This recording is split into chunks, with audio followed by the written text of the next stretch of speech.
Muy buenos días a todos. Vamos a dar comienzo a un nuevo webinar sobre la licitación electrónica. En esta ocasión vamos a hablar del contrato de servicios. Precisamente este webinar surge de las sugerencias que nos hacen llegar. Ya saben que detrás, para aquellos que se han conectado en otras ocasiones en nuestros webinars que llevamos celebrando pues más de un año sobre temas de la ley de contratos del sector público en relación con la licitación electrónica, tras el webinar reciben ustedes una encuesta para que nos cuenten pues bueno, si les ha parecido útil para su trabajo y además les pedimos que nos hagan sugerencias de nuevos temas. Pues bien, en esta ocasión contamos con un tema que ha sido sugerencia, viene de sugerencia de los de asistentes a otros webinars. Para esta ocasión contamos con dos expertos, ambos han intervenido en webinar anteriores. Tenemos en la primera parte intervendrá Diego Ballina. Hola, buenos días, Diego. Hola, muy buenos días. ¿Qué tal, Diego? Muy bien. Diego es secretario letrado de la Junta de Gobierno del Ayuntamiento de Gijón. Estuvo con nosotros en un webinar que nos habló, pues bueno, de alternativas al contrato menor. En este caso, Diego, ¿verdad? Nos hablaste de los sistemas de adquisición dinámico. Y los acuerdos marco. Eso es, hoy cambiamos mucho de tema y en la segunda parte veremos el contrato de servicios, pero directamente en una plataforma de licitación electrónica, en este caso el consultor licita que comercializamos desde Wolters Kluwer y será Miquel Gómez, también un habitual de nuestros webinars. Buenos días, Miquel. Hola, ¿qué tal? Bea, buenos días. Buenos días. Como saben, todos los webinars son grabados y están a su disposición en un enlace que les hemos puesto en materiales para que recurran. Pues bueno, hemos hecho webinars prácticamente a estas alturas ya de toda la tipología de contratos. Igualmente en la parte de taller, si hay alguna funcionalidad por la que Miquel pasa un poco más rápido, pueden recurrir a los muchos vídeos que ya están subidos en el canal. Ahora, sin más dilación, vamos a dar paso a Diego para que nos cuente, va a centrar su exposición en las novedades del contrato de servicios que ha traído la ley. Yo te digo, Diego, cuando empezamos a verte, ¿vale? Escucharte, te escuchamos perfectamente. Recordarles a los asistentes que una vez que termine la intervención de Diego, pues, si hay tiempo, que normalmente no, sí que no, ya te vemos, Diego. Si hay tiempo, daremos paso a una o dos consultas, aquellas que se queden sin responder, pues bueno, se harán como en otras ocasiones por escrito, ¿vale? A todos los asistentes al webinar. Y bueno, para ello pueden utilizar tanto el chat como la sección de preguntas, ¿vale? Así que ahora sí, Diego, todo tuyo.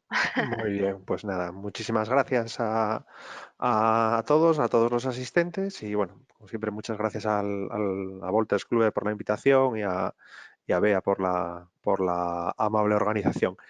Me presento, soy Diego Ballina Díaz, secretario letrado de la Junta de Gobierno Local del Ayuntamiento de Gijón. Y yo creo que webinar es el tercero que hago con Wolters. Y bueno, yo creo que son unas herramientas muy útiles, pero para los panelistas, para los ponentes, tienen una dificultad que es un poco la soledad, ¿no? Es decir, yo creo que son muy cómodos para los que los reciben, porque estáis en vuestros despachos y el acceso a la formación pues es cómodo, pero para el ponente tenemos la dificultad de no vernos las caras y eso yo creo que lo complica. Y yo, haciendo autocrítica, los últimos dos webinars, yo creo que había vuelto a mi fase de opositor y estaba cantando un tema. Entonces voy a intentar enfocar este webinar de una manera más práctica. Está muy de moda ahora este tema de píldoras de conocimiento.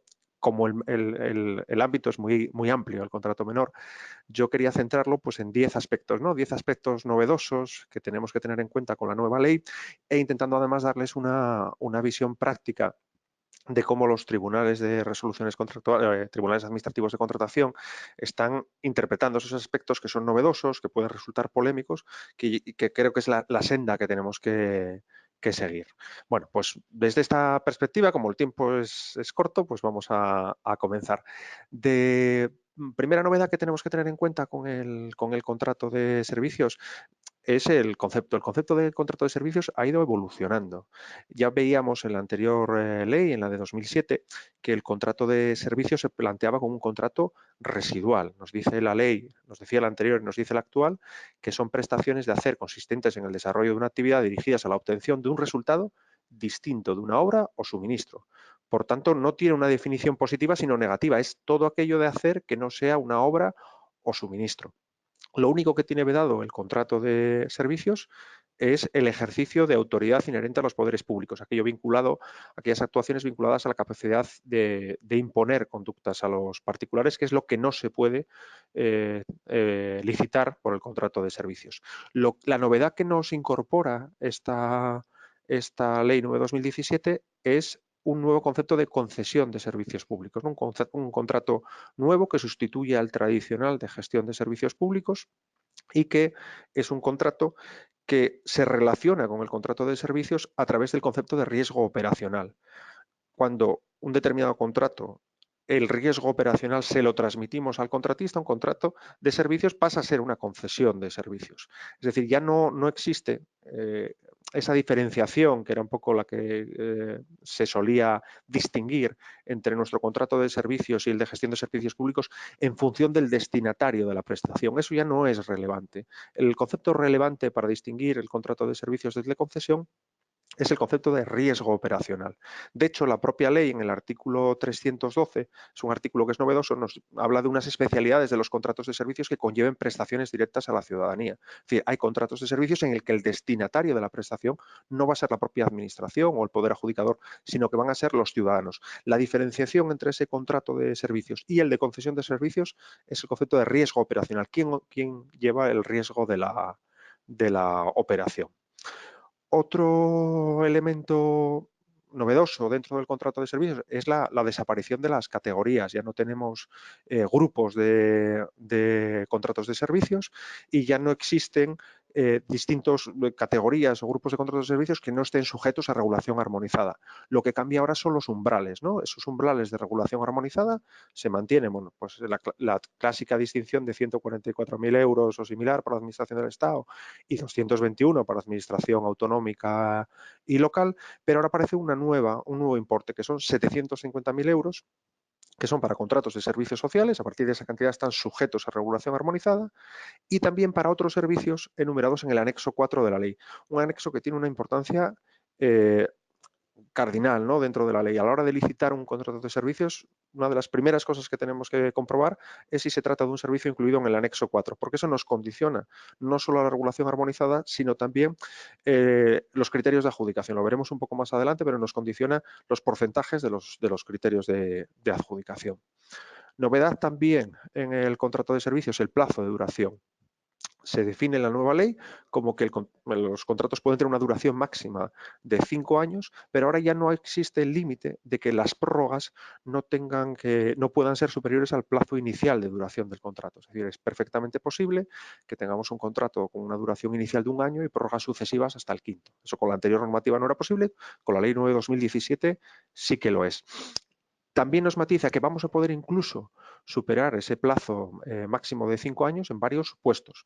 En relación con el contrato de servicios, podemos superar el plazo de 5 años cuando el periodo de recuperación de las inversiones directamente relacionadas con el contrato pues, y no sean susceptibles de utilizarse en el resto de la actividad productiva, pues tenga un periodo de amortización superior, ¿no? Y que esa amortización, ese plazo de amortización, ese coste de la amortización fuera un coste relevante. El problema que hay que ese coste relevante nos lo remite a un desarrollo reglamentario que no tenemos a día de hoy, con lo cual la posibilidad de utilizar esta facultad ahora mismo de exceso de plazo en este supuesto me parece un poco dudosa.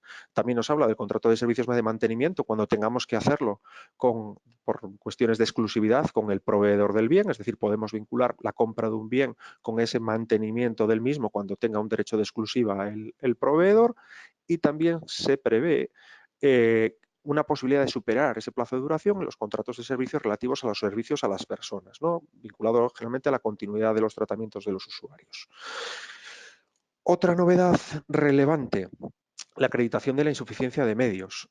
en cualquier contrato, la regla general es que, nos lo dice el artículo 33 de la Ley 9 de 2017, es que la prestación de servicios se realizará normalmente por la administración por sus propios medios. Cuando carezca de medios, debe justificarlo en el expediente y nos lo dice el artículo 116.4, que tiene que haber una justificación específica y además esa justificación tiene que ser objeto de publicación en el perfil del contratante. Ahí os adjunto ahí con un hipervínculo una resolución muy reciente del órgano administrativo de recursos contractuales de la Comunidad del País Vasco que bueno, analiza un poco los límites, ¿no?, y las obligaciones que tenemos en relación con este informe de insuficiencia de medios, sobre todo a la hora de la justificación, que es una parte esencial. También otro elemento novedoso dentro del contrato de servicios. La nueva ley, dentro del presupuesto de licitación de los contratos, exige una mayor justificación, ¿no? Exige pues, una determinación de los costes directos, de los costes indirectos, de ese precio de los contratos, que respondan los precios auténticamente a un precio de mercado.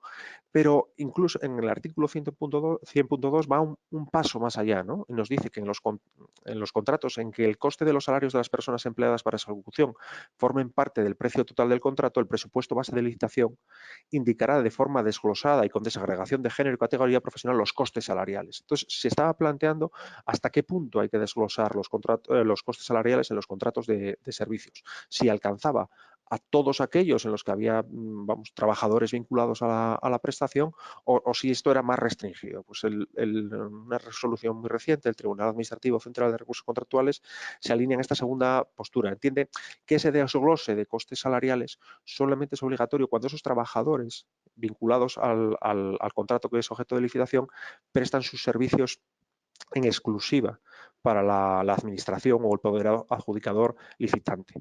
Un ejemplo, sería obligatorio ese desglose de costes salariales en contratos generales vinculados a limpieza que prestan esos trabajadores, están en exclusiva en la administración o de jardinería, pero no es obligatorio en otros tipos de contratos de servicios donde la administración o el poder adjudicador son un cliente más de esa empresa. El ejemplo que, bueno, el supuesto que analiza ahí el tribunal es el relativo a una agencia de viajes. Y ahí entiende que en un servicio de agencia de viajes la administración no está obligada al desglose de los costes salariales de los trabajadores.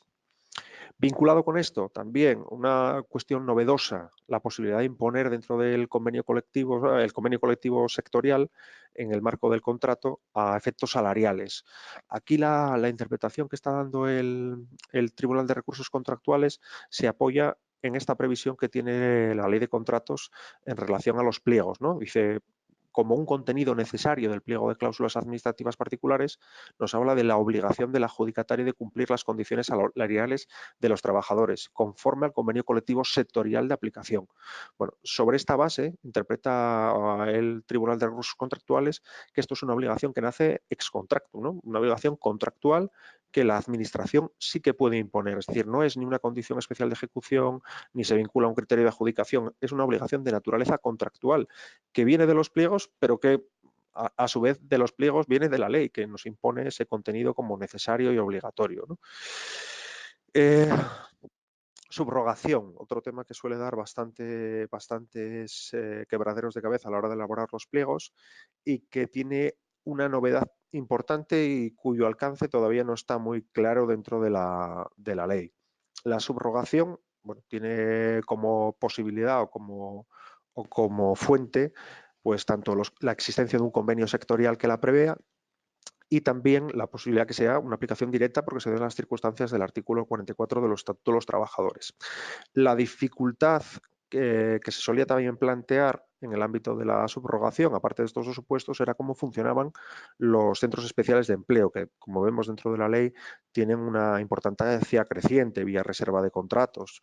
Y se planteaba, y lo resolvió el Tribunal Supremo, interpretando que a efectos de subrogación los centros especiales de empleo venían a funcionar como si fueran, entre comillas, unos camaleones, ¿no? Que se equiparaban a efectos de subrogación al sector de actividad en el que estuviesen desarrollando sus tareas.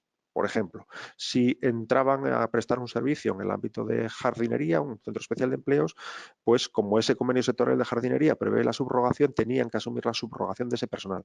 Y a la inversa también, cuando el que estaba prestando el servicio en un centro especial de empleo y el que entraba era una empresa, digamos, ordinaria, también tenía la obligación, vía el convenio sectorial de la actividad que estaba desarrollando, de asumir esa subrogación. La ley va un paso más allá y parece que plantea, porque yo todavía no lo tengo muy claro y hay que interpretarlo con mucha precaución, un supuesto adicional de subrogación. Nos dice que cuando la empresa que viniese efectuando la prestación objeto del contrato a adjudicar fuese un centro especial de empleo, la empresa que resulta adjudicataria, entiendo que está pensando en una empresa ordinaria, no centro especial de empleo, tendrá la obligación de subrogarse como empleador de todas las personas con discapacidad que vinieran desarrollando su actividad en la ejecución del referido contrato. Es decir, parece que nos plantea, un supuesto de subrogación legal. Es decir, cuando hay un centro especial de empleo y entre, digamos, una empresa ordinaria, el personal con discapacidad tiene derecho a la subrogación.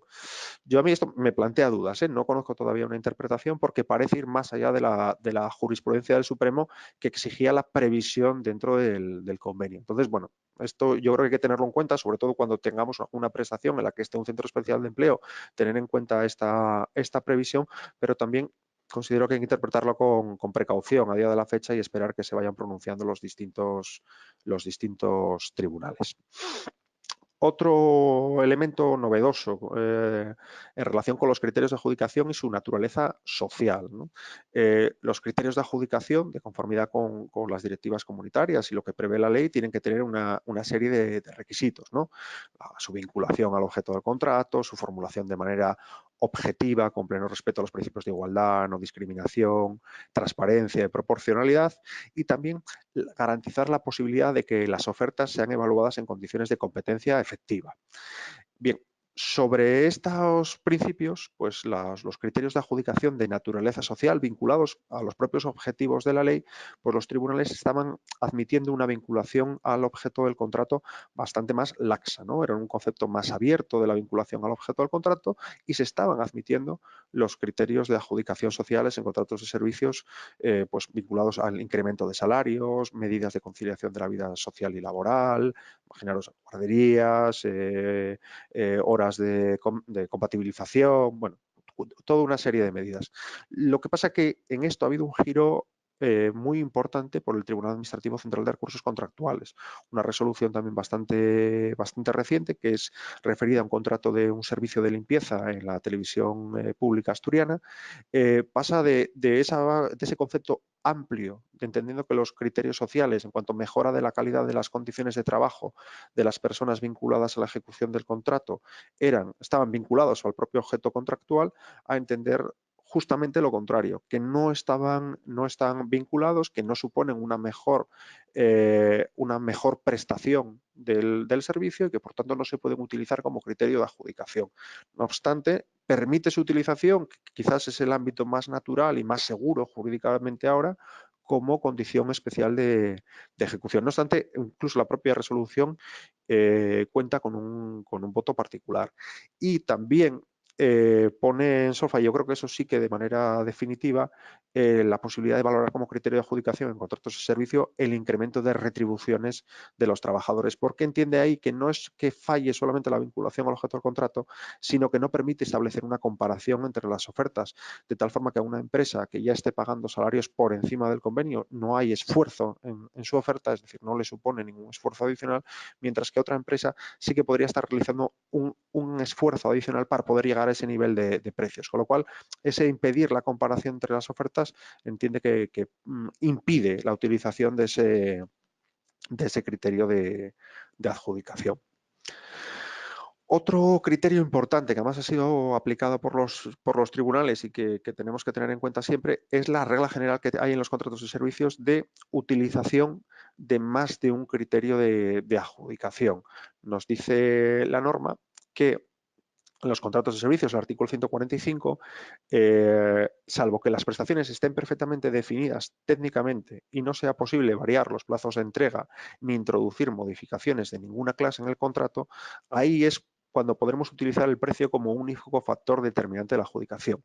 No obstante, el párrafo siguiente establece una excepción que además ha sido interpretada por el Tribunal Administrativo Central de Recursos Contractuales en el sentido de que es una excepción absoluta, es decir, en ningún caso se puede utilizar ir solo a precio. Aunque las prestaciones estén perfectamente definidas técnicamente y no sea posible variar plazos de entrega ni introducir modificaciones de ninguna clase, en este tipo de contratos nunca podemos ir a precio, que son las prestaciones de carácter intelectual, sobre las que volveremos un poco más adelante, los contratos de prestación de servicios sociales y fomentar la integración de personas desfavorecidas o miembros de colectivos vulnerables, contratos de servicios sociales, sanitarios o educativos, los intensivos de mano de obra y específicamente cita, que además yo creo que es una reclamación sindical que tuvo asiento en la ley, los contratos de seguridad privada. En estos contratos, en ningún caso y bajo ningún concepto, a que estén perfectamente definidos, podemos ir a la adjudicación exclusivamente precio. Bueno, otro que hemos ido dando pinceladas durante la exposición, pero vemos que tienen dos conceptos que tienen bastante importancia, que son los contratos del anexo 4 y los contratos de servicios intelectuales. Vimos antes que los del anexo 4 tenían un importe distinto en efectos de regulación armonizada. Hemos visto que los de servicios intelectuales no se puede ir a precio bajo ninguna circunstancia, pero a mayores también vinculados a estos dos tipos de contratos de servicios, los recogidos en el anexo 4 y los de servicios intelectuales, se ponen dos límites adicionales. Nos dice que los criterios relacionados con la calidad deberán representar al menos, cuando vayamos a adjudicar un contrato de esta naturaleza, al menos el 51% de la puntuación. Hay que matizar que criterios relacionados con la calidad no significan criterios subjetivos, es decir, es perfectamente planteable dentro de los criterios de adjudicación que nos planteemos criterios de calidad, por tanto no de precio, de naturaleza objetiva. Pensemos, por ejemplo, una ampliación de un plazo de garantía o un criterio similar que se pueda evaluar con fórmula matemática, pero que suponga una mejora en la calidad de prestación. Bueno, pues en estos dos contratos, en los de carácter intelectual y los del anexo 4, cuanto menos 51% de la puntuación asignable en la valoración de ofertas tiene que ser de criterios de calidad, ya sean objetivos o subjetivos. También en el procedimiento simplificado tienen especialidades, los contratos de naturaleza intelectual, porque nos dice que los criterios en el procedimiento abierto o simplificado en el ordinario de juicio de valor, como mucho pueden ser con carácter general 25%, pero los de prestaciones de carácter intelectual nos lo sube a 45%. Y también los contratos de naturaleza intelectual tienen limitado, vedado, por así decirlo, la utilización del contrato de abierto súper simplificado, es decir, los servicios de inferiores a 35.000 euros que tengan naturaleza intelectual, no vamos a poder utilizar ese procedimiento que se regula en el artículo 159.6. El problema que tiene la ley es que no define exactamente, igual que los contratos del anexo 4 son mucho más sencillos porque tienen unos CPVs, entonces si el contrato que vamos a licitar encaja dentro de los CPVs que están en el anexo 4, pues lo identificamos y aplicamos las restricciones que nos supone o las peculiaridades que nos supone este anexo 4. Sin embargo, los contratos de naturaleza intelectual no están definidos en la ley y la interpretación que vienen de los tribunales es contraintuitiva. Bueno, nos dice la disposición adicional 41ª que se reconoce la naturaleza de prestaciones de carácter intelectual a los servicios de arquitectura, ingeniería, consultoría y urbanismo. Es decir, parece que los que encajen dentro de estas materias estarían dentro de esa naturaleza intelectual. Incluso, vamos, si cualquier interpretación, digamos, a pie de calle, pues vincularía lo intelectual en contraposición con lo material, ¿no? Pues entenderíamos que aquellos contratos en los que prima lo físico serían materiales y aquellos en que prima la actividad intelectual serían de esa naturaleza. Pensemos, por ejemplo, yo creo, contratos de asesoría jurídica, de auditoría, yo creo que sin duda alguna los incluiríamos dentro de esa categoría de servicios intelectuales. Pues bien, los tribunales de recursos contractuales están aplicando un criterio distinto. Están interpretando, vinculando incluso con la ley de propiedad intelectual, que son servicios de naturaleza intelectual aquellos que tienen cuyo objeto tiene un carácter innovador que digamos, están vinculados a la inventiva humana. Es decir, no tiene que ser un servicio que se preste de naturaleza exclusivamente intelectual, sino que el resultado de ese servicio en el que prima lo intelectual tiene que ser un producto humano vinculado a la inventiva. En aplicación de este criterio, niega el carácter intelectual a los servicios jurídicos. Los servicios jurídicos, de conformidad con el criterio del tribunal, no tienen el carácter de servicios intelectuales. Incluso en estos que nos cita aquí la disposición adicional 41ª, pues se plantean dudas con algunos, porque por ejemplo en materia de arquitectura e ingeniería, la redacción de un proyecto sí que tiene ese carácter de inventiva y de novedad, pero una dirección de obra, pues con ese criterio que aplica el tribunal, no tendría naturaleza intelectual porque no está su resultado, el objeto del contrato, no manifiesta pues ese carácter de inventiva o de novedad, sino es una actividad de ejecución de una obra ya diseñada. Bueno, dicho que eran 10, me queda una más, que es la liquidación, que también es una novedad muy interesante dentro de la ley, que es la incorporación a los contratos de servicios que se realicen mediante unidades de ejecución, es decir, mediante precios unitarios, la posibilidad de incorporar, si así lo prevemos en el pliego, porque es necesario que esté previsto en el pliego, introducir la liquidación del contrato. Es decir, es llevar al contrato de servicios y también al de suministro, que también lo prevé la ley, la previsión de la liquidación del 10% de las obras. Y además no tendrán la naturaleza a estos efectos de modificaciones contractuales. Es decir, en un contrato de servicios que tengamos licitado por precios unitarios, si lo hemos previsto en el pliego, vamos a poder ir un 10% más allá de los precios fijados inicialmente. Bueno, yo creo que con esto muchísimas gracias y quedo a vuestra disposición para cualquier duda que tengáis. Muchísimas gracias, Diego. Y mira que dijiste que el contrato de servicios no daba para mucho, ¿verdad? Creo que la verdad es que además muy bien traídas las resoluciones contractuales que a veces, la verdad, de los tribunales, no sé si nos llegan a confundir, ¿verdad? Un poco la idea que teníamos con la ley, ¿no? Esto me ha Bueno, llamado la atención.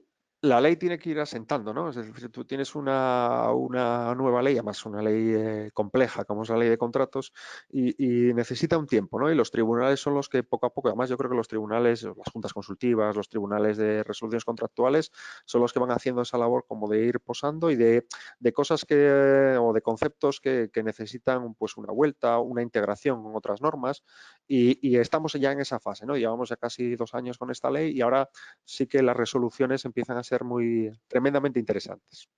Pues sí, desde luego que sí, y muy necesarias, como porque es aterrizarlo en la práctica. Nos pregunta Ángel si se puede prescindir del precio como criterio de adjudicación. Quizá aquí Bueno, necesite. Sí. bueno, tal cual está redactada la ley, aunque se le dé, yo creo que eso es una de las modificaciones que ha habido, no me acuerdo exactamente de memoria el artículo, pero yo creo que no es posible. Precio o coste, ¿no? Son los dos. Un criterio de adjudicación te indica que tiene que estar vinculado a precio o coste. Y yo creo que aunque le des un peso ínfimo dentro del expediente, dentro de los criterios de adjudicación, cuanto menos algo sí tiene que estar referenciado. Siempre tiene que haber, aunque sea pues, sobre 100, aunque sean 5 puntos, precio o coste tiene que estar como un criterio de adjudicación necesario. También es una novedad de la ley que nos obliga dentro de esa memoria previa a justificar los criterios de adjudicación. Entonces, bueno, pues ahí dentro de esa justificación de los criterios de adjudicación que vamos a utilizar en un contrato, pues podremos determinar pues, si al precio le vamos a dar una valoración muy pequeña, las motivaciones. Pero yo creo que con la redacción de la ley, o es la interpretación que le estamos dando aquí en el Ayuntamiento, no es posible no valorar el precio o coste como criterio de adjudicación. Que tenga poco peso tiene que estar obligatoriamente. Obligatoriamente tiene que estar. Muy bien, muchas gracias, Diego. Vamos a dar paso a una pregunta más, Diego, que nos la hace llegar Leire y nos está comentando si se considera el desarrollo de aplicaciones informáticas prestaciones de carácter intelectual. La verdad es que cuando has comentado, bueno, el tema de las resoluciones, yo creo que todo el mundo hemos empezado a dudar ahí ya, que considerar o no Para mí, considerar. yo para mí, si es un desarrollo de una aplicación informática a medida, sí, yo sí la consideraría intelectual, porque está vinculada el criterio que están siguiendo los tribunales es la innovación, ¿no? Que sea algo innovador dentro del mercado, por así decirlo, que el resultado del contrato, el producto que se genera del servicio, sea innovador, esté vinculado a la capacidad humana inventiva. Incluso lo vincula un poco los tribunales a la capacidad de estar protegido intelectualmente. Entonces yo creo que un programa, un desarrollo de informático a medida sí que entraría en el concepto de prestación de naturaleza intelectual.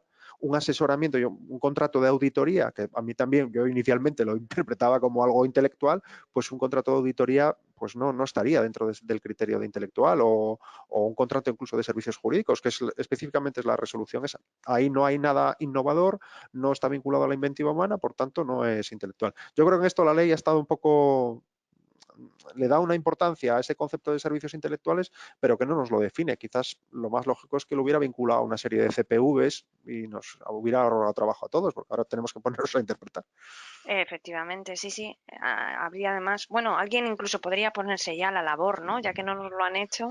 Claro, pero Buena aportación, Diego.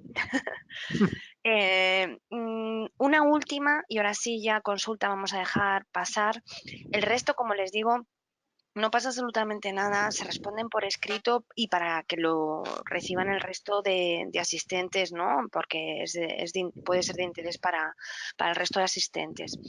Nos la hace llegar María Isabel y es sobre qué opinión jurídica tienes al respecto, Diego, de si los servicios jurídicos de asesoramiento son prestación de servicios intelectuales. Creo que lo habías comentado. Sí, no, y es además, bueno, todas las resoluciones que cito ahí en la presentación están con hipervínculo, es decir, si picas vas directamente a ellos, pero ese es un tema que ha resuelto el tribunal y yo creo que era un contrato de servicios jurídicos vinculado a eso, un asesoramiento a funcionarios o algo así, y dijo que eso que no era un contrato de naturaleza intelectual. Ojo, que hay que tener cuidado con los servicios jurídicos que sí están en el anexo 4, es decir, se puede aplicar, o sea, pueden tener, no todos los servicios jurídicos, pero la mayor parte de ellos están dentro del anexo 4 y tendremos que aplicar las limitaciones del anexo 4, pero en principio con el criterio del tribunal no tendríamos que aplicar las limitaciones del servicio de naturaleza intelectual. Vale, pues venga, si queréis empiezo. Bueno, antes de nada agradecer obviamente a Bea, a Walter Kluwer, a Diego, ¿no? Yo en este caso, aprovecho siempre las primeras partes de los webinars para apuntarme cosas, ¿no? Yo tengo pocas preguntas porque no sé ni hacerlas. Bueno, es un poco lamentable por mi parte. Bueno, mi perfil se ha presentado también Diego antes, me presento yo brevemente. En este caso, lo comentaba antes Bea, hay distintas plataformas. Hoy vamos a ver a modo de ejemplo. Quiero simplemente indicaros cómo resuelven las funcionalidades orientadas un poco al ámbito del propio webinar, este tipo de aplicaciones, ¿no? Pues en este caso yo soy Miquel Gómez y pues me toca un poco conocer y llevar un poco más para adelante determinadas funcionalidades en este sentido. Bueno, cuando se ha planteado lo del webinar de un contrato de servicios, la verdad que es complicado, ¿no? Llevamos incluso distintos webinars y en muchos de ellos sí que es verdad que es fácil enfocarlos con respecto a las aplicaciones, es decir, que una determinada funcionalidad que está definida al webinar, bueno, pues enseñamos una parte más concreta, enseñamos otra parte que pueda ser un poco más amplia y demás, pero para este tipo de aplicaciones el hablar de un contrato de obras o de servicios es independiente. Es decir, nos da exactamente igual, bien sean suministros, obras, servicios, por lo que en este caso no podemos más que lo que voy a contar es cómo afecta o cómo se pueden realizar determinadas cosas de lo de los servicios y sí que voy a contar, vuelvo a repetir, no es el primer webinar que hacemos. Estamos haciendo webinars desde antes incluso de la ley nueva de la aplicación, por lo que la parte de presentar una oferta y demás la vemos cuando queráis, ¿eh? No tenemos ningún problema. A través de una petición por vuestro lado hacemos un webinar en concreto, pero sí que me gustaría enseñaros otras cosas. Ya esto está sabido, ¿no? En su momento sí que podía ser determinado, pero sí otras cosas que pueden ser más interesantes. Bueno, este tipo de aplicaciones son aplicaciones web que permiten agilizar completamente las interrelaciones entre los distintos licitadores y vosotros como órgano de contratación. Este tipo de aplicaciones, voy a hacer en base a nuestra experiencia, mirar con esta plataforma, con el consultor Licita, pero da igual, pues hemos realizado ya más de 5 o 6 mil expedientes de licitación, se han licitado muchos, miles de expedientes de licitación, nos hemos encontrado muchas cosas, ¿no? Por ejemplo, es necesario el uso de certificados electrónicos para para cualquier cosa, ¿no? Principalmente para asegurar la fehaciencia de las tareas que se han realizado. Pues la respuesta en este caso es sí, ¿no? Nos hemos encontrado casos en los que la ley, en este caso no la propia de contratación, sino la ley de firma electrónica, el reglamento europeo, el EIDAS, dice que toda la constancia de haber realizado determinadas operaciones desde el punto de vista informático se tiene que realizar a través del uso de certificados, ahora se llaman cualificados, antes se llamaban reconocidos de otra manera, ¿de acuerdo? Vale. Mirar, hablábamos de los contratos de servicios. Bueno, pues este tipo de aplicaciones lo que te permite, para empezar, es una de las cosas que sí que podemos aportar a este webinar, es realizar las distintas búsquedas pues por el tipo de contratos, ¿de acuerdo? Pues cuando estás dando de alta la licitación, eliges qué tipo de contrato es el que vas a realizar y puedes consultar por unos o por otros contratos. No solamente una consulta normal y corriente en el que te saldrían pues incluso más criterios por los cuales puedes consultar, sino que además este tipo de herramientas pues tienen un cuadro de mando, contienen determinada información de explotación en el que puedes exactamente igual, pues por ejemplo ver, oye, todos los expedientes detallados, no lo sé, otra vez volvemos a que el tipo de contrato sea no sé qué, ¿vale? Pues yo qué sé, que sea de servicios, o sean los que seas, incluso pues te va indicando determinada información y vas a poder luego acceder al propio expediente, independientemente de que el tipo de procedimiento sea un menor, un abierto o el que sea, sino que sea uno de servicios o que sea de obras o de que sea de lo que sea, ¿no? Pues como en todas las aplicaciones, cuanto más información alimente. Las aplicaciones no son milagrosas, ¿eh? Ninguna. Esto, no, joder, qué bien les funciona en cambio a estos la aplicación y a mí me funciona peor. Las aplicaciones, en este caso, lo que permiten es a los distintos usuarios de contratación y a los licitadores meter información. Luego serán más sencillas, más complejas. Cuanto más información metáis aquí, más vais a poder explotar toda esta información a través de la consulta, a través de la explotación de la información y demás. Otra de las cosas que también permite, por ejemplo, pues la exportación, ¿no? También conocéis vosotros mejor que yo, como responsables de órgano de contratación, los distintos informes que tenéis que mandar. En este caso está configurado o, como si dijéramos, permite al Tribunal de Cuentas, al registro de contratos, de manera continua, ¿no? De manera periódica, que tenéis que enviar cada uno de vuestras informaciones. Exactamente igual, le podéis decir que solamente los de servicios o que queréis servicios y obras, los privados, lo que sea, ¿no? Es explotación de la información y envío de información a otros organismos dependiendo de la información, vuelvo a repetir, que vosotros hayáis indicado en la hora de dar de alta el contrato, ¿de acuerdo? Eso es un poco con respecto a los contratos de servicios. ¿Cómo se sabe que una licitación es de servicios y demás? De una manera muy sencilla. No voy a dar de alta una licitación, quiero hacerlo rápido, antes os lo decía, elijo cualquiera, ¿no? Por ejemplo, voy a elegir una que estuve consultando ayer, una de ejemplo. Esto es una licitación de demostración. Expediente de nuevas funcionalidades, no sé qué, no sé qué. Todas estas aplicaciones tienen la tramitación de los expedientes. En este caso, pues es un expediente que dio algún compañero y que se encuentra en redacción. Y veis, si yo pincho aquí en modificar, pues y pincho en datos de licitación, además de indicar el tipo de procedimiento, el modo de adjudicación, si es criterios de valoración o subasta. Mirad una de las cosas que incluso comentaba Diego antes, ¿no? Los criterios de valoración. Bueno, pues este tipo de aplicaciones, y además se utiliza bastante, ¿eh? Este tipo de aplicaciones te permite definir de manera individual los distintos criterios de valoración que se va a dar a una licitación concreta. Hablábamos incluso de los criterios subjetivos y de los criterios objetivos, hablábamos de los dos. Permite cualquiera de los dos, indicar criterios subjetivos e indicar criterios objetivos, y además incluso de los criterios objetivos hablábamos de coste, precio, ¿no? Coste o tal que comentaba también Diego, u otros, ¿no? Pues otros criterios que no tienen por qué ser los económicos, pero que también sean objetivos. Este tipo de aplicaciones te permite introducir fórmulas. ¿Qué ganamos con eso? Pues ganamos, por un lado, no tener que hacer los cálculos nosotros como órgano de contratación, Y por otro lado, no equivocarnos, es decir, que por un lado ganamos tiempo y por otro lado ganamos en no errores, ¿de acuerdo?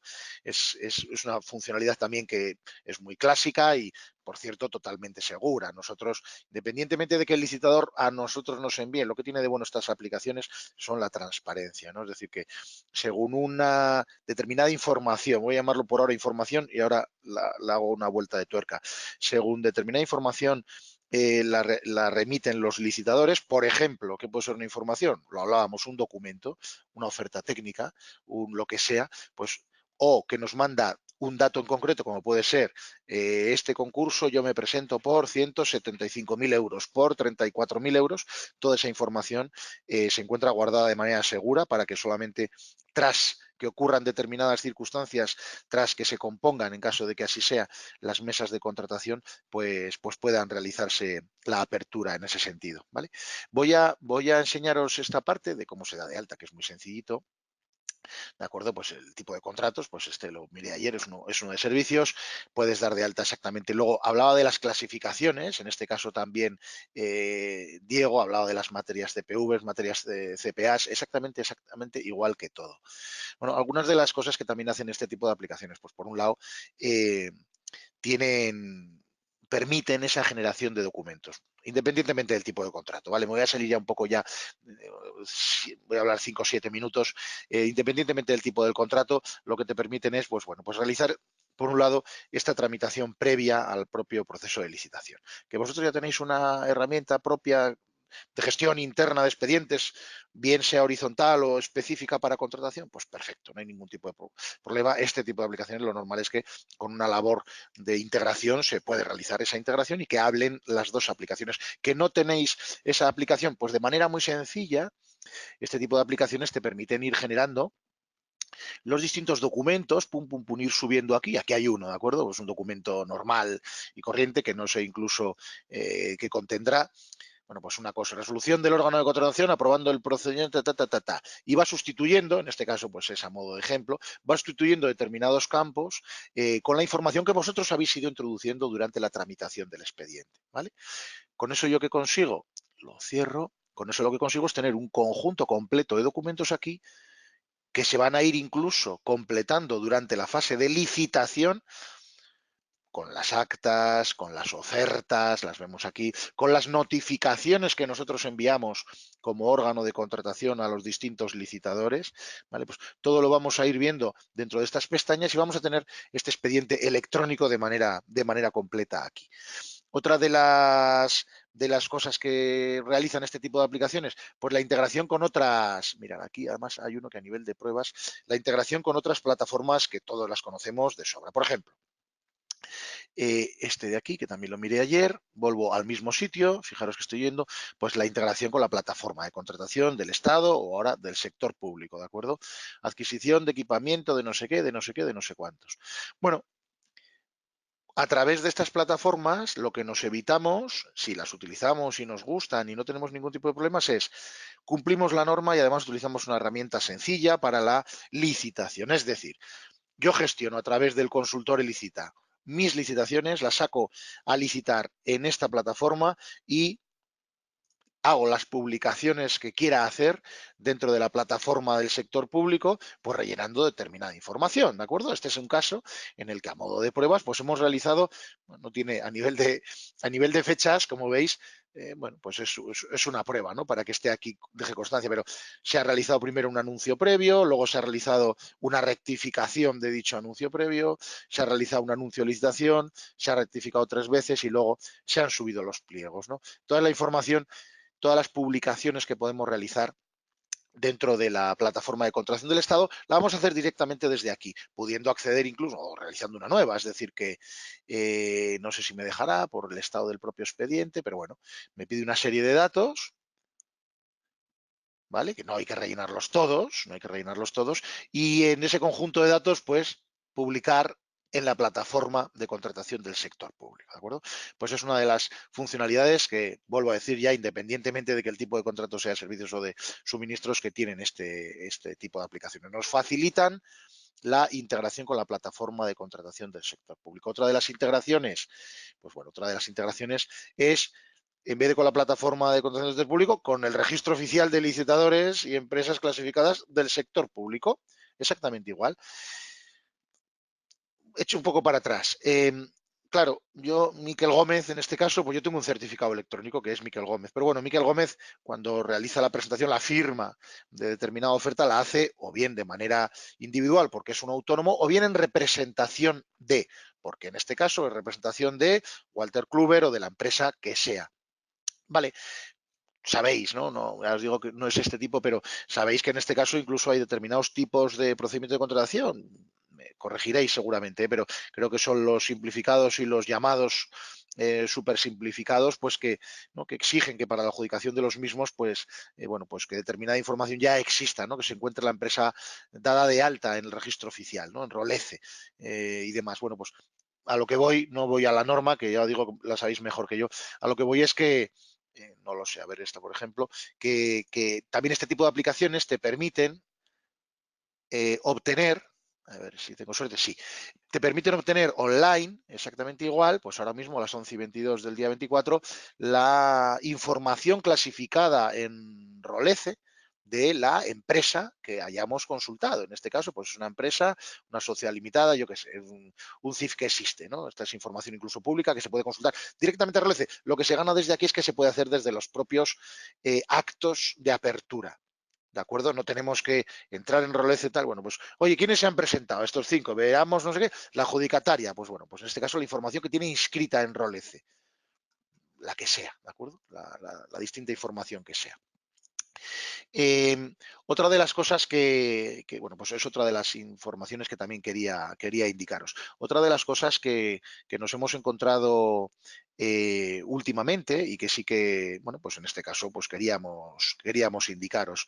Mirad, viene sea, vuelvo a decir, de manera independiente a un contrato de servicios, en este caso incluso fijaros, y disculpadme el cambio, ¿no? Pero bueno, me salgo un poco de la línea de la palabra servicios. Más puede ser en contratos de obras, nos encontramos en los que existen a la hora de realizar la presentación de las licitaciones de manera electrónica, existen límites, es decir, que yo quiero presentar ahora mismo un documento que tiene 2 gigas. 2 gigas, seamos conscientes de lo que estoy diciendo. 2 gigas no cabe ni un CD, hay que mandar hasta en DVD. Imaginaos 2 gigas, que puede ser la media temporada de Juego de Tronos, mandarlo a través de medios electrónicos. Bueno, pues no es posible. No es posible por motivos no de las aplicaciones, sino por motivos de anchos de banda. Es decir, que mandar 2 gigas pues no se puede realizar en un espacio de tiempo natural. Es decir, que daría tiempos de espera, darían timeouts y demás. Bueno, pues este tipo de aplicaciones lo que te permite es que nos ha pasado pues alguna vez, ¿no? En algunas ofertas grandes, permite que el licitador solamente presente un resumen, vamos a decir así, un resumen informático, ¿eh? No es un resumen que yo escriba 3 páginas de, no, es un resumen, es un hash, es un concepto más tecnológico, ¿no? Es un hash, vamos a decir así para no confundir con la palabra resumen, solamente se envía el resumen electrónico, vamos a decir así, de ese documento de 2 gigas, basta que lo decíamos. Y luego, posteriormente, en un sobre cerrado, pues remite el documento de 2 gigas en un USB o en un DVD o en lo que sea. En ese sentido, dentro de la mesa de contratación, lo que se realiza es la operación de verificar los documentos de la oferta. Es decir, que no lo voy a hacer, pero en este caso lo que se hace es, se compara el resumen del documento que no llegó a enviar en plazo de presentación, que no hay porque tenía 2 gigas, y eso sí que tiene guardado el sistema, se compara con el documento que acabamos de abrir físicamente en el sobre y que se encuentra en un USB o que se encuentra en un DVD, y del cual se vuelve a generar otra vez ese resumen electrónico, ese hash. Si esos 2 documentos y esos 2 resúmenes electrónicos son iguales, pues la mesa de contratación, nos han ocurrido distintos casos, lo da por válido y ya está, y se da el documento por bueno. ¿Que no es correcto? Pues la experiencia mía en este caso, que yo no soy ni secretario de mesa ni absolutamente nada, pues la experiencia que yo tengo es que cualquier circunstancia en este sentido que no asegure la veracidad de la información implica que no se da por válido el documento, y si ese documento es fundamental para la propia oferta, pues se dejará a la empresa fuera del concurso, y si en cambio es subsanable, pues se le pedirá que subsane. ¿De acuerdo? Es un poco la propia idea. Bueno, pues comentaros también esa situación. Poco más, es decir, que quería en este caso simplemente indicaros algunas circunstancias. Era un poco difícil para mí, estos tipos de contratos en los que nos enfocamos a servicio. Si hubiera sido el primero, pues que tenéis, como antes comentaba Bea, tenéis un montón de webinars colgados. No sé si este es el 13, el 15, el 12 o el 16, pero si hubiera sido el primero hubiese aprovechado pues eso, para mandar una oferta, para hacer una apertura pública, pero por un lado entiendo que a estas alturas no es tan necesario realizar este tipo de acciones, y puede ser hasta más rollo, ¿no? Joder, otra vez vuelve Miquel a hacer las aperturas, la identificación de los componentes de la mesa. Si queréis, de verdad, hacemos uno específico, no hay más que comentarlo y lo hacemos.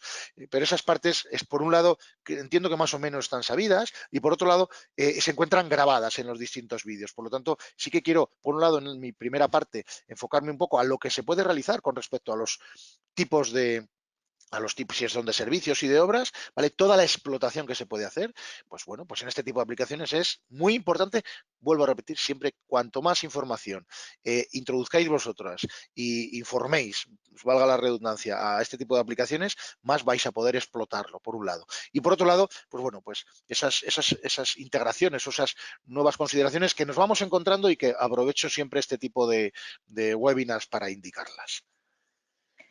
Pues muchísimas gracias, Miquel, y gracias, Miquel. Sí, estoy. Sí, perdona. Muchísimas gracias, Miquel. Vamos a dejar paso también para alguna pregunta que haya de esta parte antes de dar por finalizado el webinar. Efectivamente, además, como bien ha dicho Miquel en reiteradas ocasiones, condensar nuevamente toda la presentación y todo el flujo del ciclo completo de un contrato de servicio nos llevaría bastante más tiempo que estos 20 minutos. Por eso seguimos invitándoles a que vean vídeos que tenemos subidos en el canal, o más cómodo aún, que soliciten ustedes si quieren una doc para que en concreto para la organización que sea y de acuerdo a la agenda que mejor les venga. ¿Vale? Perfecto. Muy Pues bien. nada, muchísimas gracias, Miquel, por tu intervención y bueno, muchísimas gracias a todos los asistentes. Recordarles que el próximo emplazamiento de seminarios web lo tenemos para el día 21 de noviembre, en esta ocasión a las 10:30, los webinars siempre son a las 10:30 y habitualmente siempre son en jueves. En esta ocasión trataremos la última parte de un miniciclo de webinars que tenemos montado dentro de los seminarios web, que ha ido dirigido a unidades promotoras. Nuevamente tendremos a Guillermo Ñáñez como ponente, y esta vez sí que cerrará ese miniciclo que abrimos de webinars dirigido a unidades promotoras, porque ya estamos en lo que es la fase del contrato, realización del contrato, y con eso ya daríamos cierre de ese miniciclo, como les digo. Así que sin más, agradecerles una vez más la asistencia, y Miquel, nuevamente contamos contigo para el siguiente. Muy bien, gracias a todos. Gracias, adiós, buenos días.